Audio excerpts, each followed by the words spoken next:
Hey, Beth. Hey, What's going on? cut again. Sorry. Things have been difficult.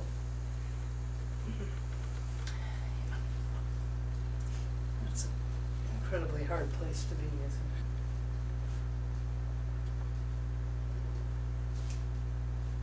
it? Yeah. I guess I should go to the hospital. So you're worried about the depth of the cuts or something? No, but my therapist said that if I cut again, I just need to go to the hospital. And so what would you hope from the hospital? Oh, I don't know. She just said that it would be really, really, just I could cut again, and so maybe I just need to be someplace where I'm safe.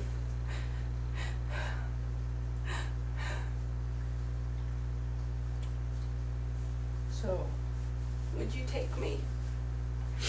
I'm happy to do that, but I'd love to talk with you for a little bit first, if that's okay. Sure. I don't know what to say. I just, Yeah, you don't need to say anything. Okay. I was just going to spend a little time just sort of, just spend some time with you. Because I've had some times where I've done lots of self-injury, and for me it was a time where I just felt a lot of shame.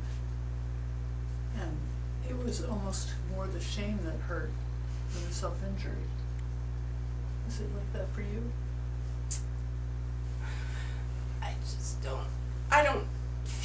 just don't want to feel it all. So I just go ahead and cut. I don't want to feel those things, because then I might have to ask where the shame is coming from, and I just don't want to go there, and I think I'm pretty fragile right now. So when you're feeling fragile, what is it that you need from people who consider themselves to be your friends? I think I need them to just help me, just help me be safe, and help me know that I'm here and now, and help me to just watch over me and make sure that I don't hurt myself anymore, and just that kind of thing. So what do you think your friends need from you when you're feeling like this? Are you saying that I'm supposed to be doing something for them right now? Well, I don't know. I mean, Look at me, Sherry. Look at me. Do you think I could... Are you saying I'm not a good friend? That's interesting that you asked that. I think that friends are always sort of trying to figure out how to get through hard times together. But you're a peer supporter. You're supposed to just help. I can't give anything to you. You don't need anything from me. You're not cutting anymore, and you don't keep going into the hospital, and it's ridiculous to think that. It sounds like that made you pretty pissed off. So it feels like you have nothing to give back, and the thought of giving... I'm a good person. I just don't want you to think that I'm supposed to give all the time, because right now I'm giving out. I have given out. I have been hurt. I have been torn down. I have been humiliated, and there is nothing left in me to give to anyone, and I just need you to give to me. It sounds like a lot of pain and a lot of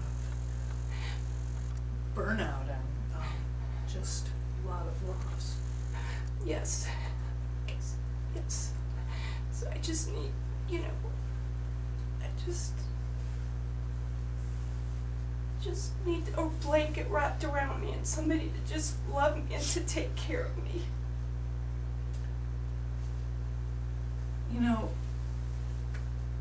There's so much of the time that I wish that somebody would just come into my life and just sort of make it all better. Do you ever feel that way?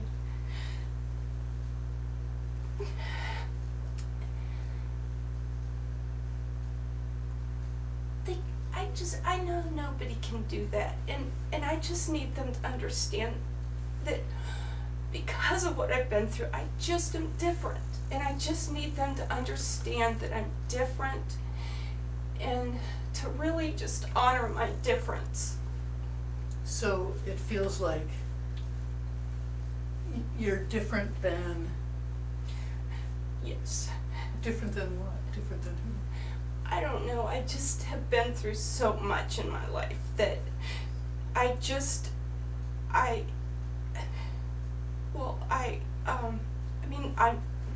I'm not always different. I mean, there are times when I feel like, you know, I can go to the mall with friends, or I can, you know, even maybe cook a little bit of dinner or something, but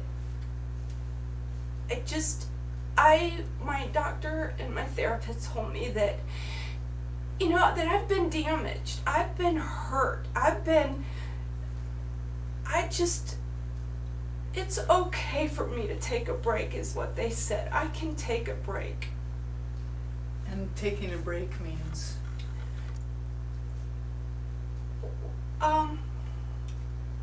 Don't you know you're supposed to help me?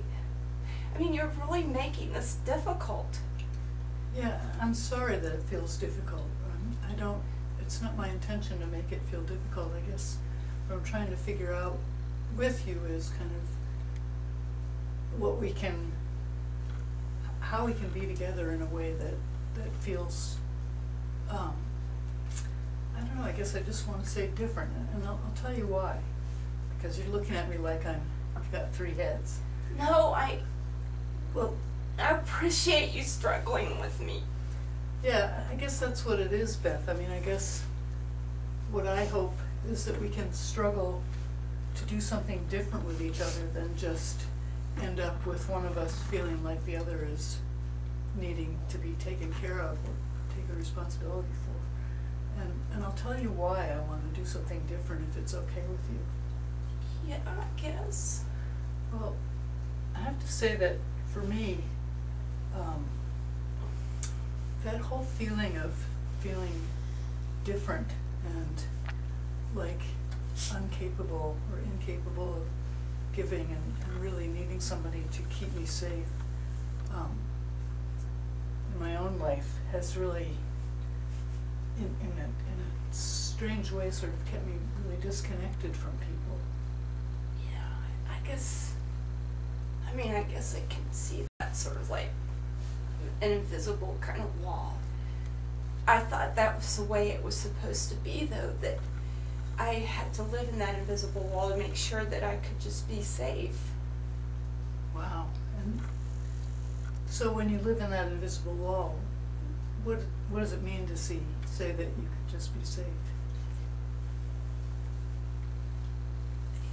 It's weird. No one's ever asked me these questions before. Is it okay time to talk about this stuff? Yeah, I could get really upset. I mean, I might start crying and all, but that's okay with me. You know, the thing that I can't figure out is, like, if I'm always supposed to be taken care of, and if I'm always supposed to go to the hospital when I want to cut, or if I've cut, when is it that I'm supposed to start living? And, like, when is it, I mean, like, I feel like a terrible friend because I know that I'm just sort of like this helpless little fragile thing that people are supposed to take care of, and if they don't want to take care of me anymore, they just walk away, and I'm burning out my friends, and it's like you're the last person that's talking to me honestly about anything. And I just gotta tell you, Sherry, I just don't know what I just don't know how to live. I don't know how to, I might as well just cut again. That's been your solution for those feelings for a while, huh? Well, yeah, because when they get too big, if I cut, then it goes away. And people come out and they take care of me and we're fine. Well, and part of why I'm asking you questions and sort of pushing a little bit is because I don't want our friendship to turn into one where either one of us walks away. And I really want to use our relationship in a way that gets us kind of both out of that I'm too fragile and I burn people out kind of relationship. I lost so many friends when I was kind of going through my stuff. Yeah, I mean, I guess I expected people to treat me differently, to walk on eggshells, to kind of take care of me, and and at the end of the day, when I felt better, I felt shame, and then I still couldn't be friends with them. Yeah, I know. Hey. And so I want a different kind of friendship with you, if that's possible. I would love it. I don't have the first clue. I don't have the first clue. But I get what you're saying. It's hard. I mean, when you've got lots of big feelings and your automatic reflex is to cut because you know that the feelings will go away, it's kind of a pattern that you get into where sort of cutting becomes inseparable from feeling. Well, I guess that I don't know what we would do, what we would talk about if we didn't have my problems to talk about, or say your problems. I mean, what would we do? What would happen? So what would you want to do? What would you want to have happen?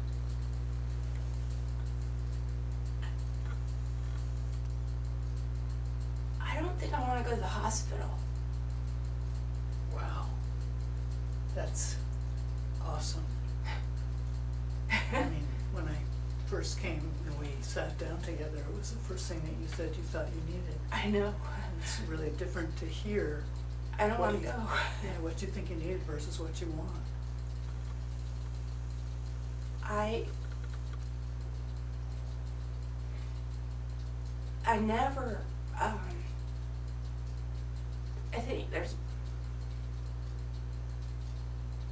think all I know right now is I don't want to keep,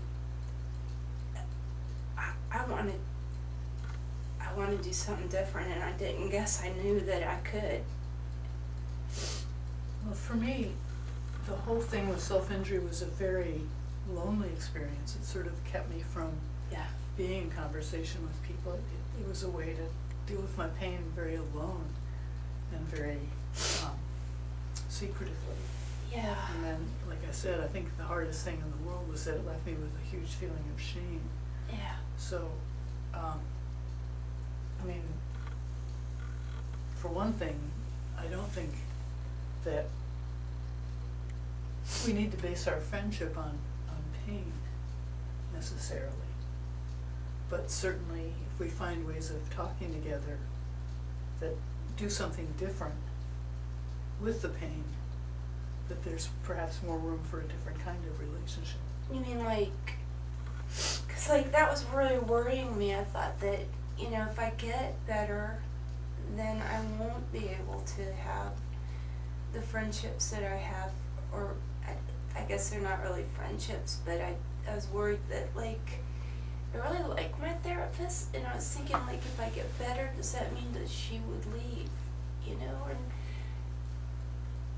And I guess, I don't know what I'm trying to say. Do you think it's safer to feel kind of fragile and in need in order to keep people in your life? Yeah. Yeah. Please don't tell anybody.